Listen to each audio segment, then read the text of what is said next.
यह वह टेबल है जो इतिहास के पन्नों को अपने अंदर समेटे हुए है। यह ऐतिहासिक टेबल आज भी भारत पाकिस्तान के उन लम्हों को बयां करता है जब इस मेज पर शिमला समझौते के हस्ताक्षर हुए थे। यह मेज आज भी शिमला के राजभवन में शोभायमान है और उन ऐतिहासिक लम्हों को बयां कर रहा है जब भारत और पाकिस्तान के बीच शिमला समझौता हुआ था और एक नए युग की कहानी लिखी गई थी। शिमला समझौते का उद्देश्य भारत और पाकिस्तान के मध्य मैत्रीपूर्ण और सौहार्दपूर्ण संबंधों को बढ़ावा देना और शांति स्थापित करना था। 2 जुलाई 1972 को तत्कालीन भारतीय प्रधानमंत्री इंदिरा गांधी और पाकिस्तान के राष्ट्रपति जुल्फिकार अली भुट्टो द्वारा हस्ताक्षरित इस समझौते के परिणाम स्वरूप भारत के हस्तक्षेप के बाद पाकिस्तान से अलग होकर बांग्लादेश का निर्माण हुआ था। इस 1971 के युद्ध के बाद भारत और पाकिस्तान के बीच समझौते के बाद सौहार्दपूर्ण एक नए युग की मदद करने में शुरुआत हुई। यह समझौता भारत और पाकिस्तान के बीच दिसंबर 1971 में हुई लड़ाई के बाद किया गया था। समझौते के तहत भारत और पाकिस्तान ने नियंत्रण रेखा यानी LOC स्थापित की, जिसे पहले युद्ध विराम रेखा कहा जाता था, जो भारत और पाकिस्तान को विभाजित करती है। उन्होंने द्विपक्षीय वार्ता के माध्यम से अपने मतभेदों को सुलझाने के लिए प्रतिबद्धता जताई। अब पाकिस्तान ने पहलगाम आतंकी हमले पर भारत की प्रतिक्रिया के जवाब में कार्रवाई करते हुए इस श्रृंखला के हिस्से के रूप में 1972 के शिमला समझौते को निलंबित कर दिया है, जिसमें 26 लोग मारे गए थे। शिमला समझौता 1971 के भारत पाकिस्तान युद्ध के बाद हस्ताक्षरित एक महत्वपूर्ण शांति संधि थी।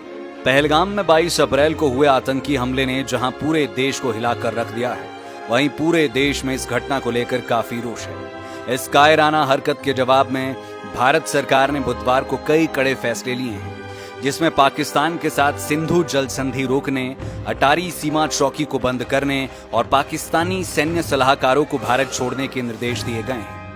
भारत की ओर से लिए गए इन कड़े फैसलों के बाद पाकिस्तान ने गुरुवार को राष्ट्रीय सुरक्षा परिषद की बैठक बुलाई, जिसमें पाकिस्तान ने सिंधु जल संधि रोकने के भारत के फैसले को युद्ध जैसा कृत्य बताया। इसके साथ ही पाकिस्तान ने शिमला समझौते समेत द्विपक्षीय समझौते स्थगित करने की भी बात कही। पहलगाम हमले के बाद दोनों देशों के बीच जारी तनाव के चलते एक बार फिर शिमला समझौता चर्चा में है। शिमला समझौता अपने आप में महत्वपूर्ण पहल था, जिसका उद्देश्य भारत और पाकिस्तान के बीच स्थायी शांति स्थापित करना था। बावजूद इसके समय के साथ दोनों देशों के संबंधों में गिरावट आती रही। 1980 के दशक में सियाचिन ग्लेशियर को लेकर हुआ टकराव, 1999 का कारगिल युद्ध और कश्मीर को लेकर लगातार जारी तनाव इस गिरावट के प्रमुख उदाहरण है। वर्ष 1984 में भारत ने ऑपरेशन मेघदूत के अंतर्गत सियाचिन क्षेत्र पर नियंत्रण स्थापित किया, जिसे पाकिस्तान ने शिमला समझौते का उल्लंघन माना, क्योंकि उस क्षेत्र की सीमा रेखा समझौते में स्पष्ट रूप से अंकित नहीं थी।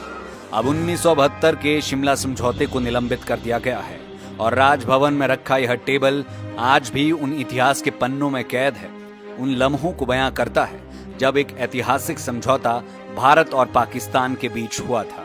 त्योहार की इस सुहानी सीजन में गोयल मोटर्स नेटवर्क की सोलन और शिमला स्थित नेक्सा शोरूम में पाई इंडिया की सबसे पसंदीदा गाड़ियों पर खास ऑफर। इग्निस, बिलेनो, फ्रॉन्स, जिम्नी और ग्रैंड विटारा जैसी शानदार गाड़ियों को खरीदने का साल का सबसे बेहतर वक्त। नेक्सा का खास ब्लैक एडिशन उपलब्ध है। सभी तरह की गाड़ियों से एक्सचेंज और अपग्रेड ऑफर भी।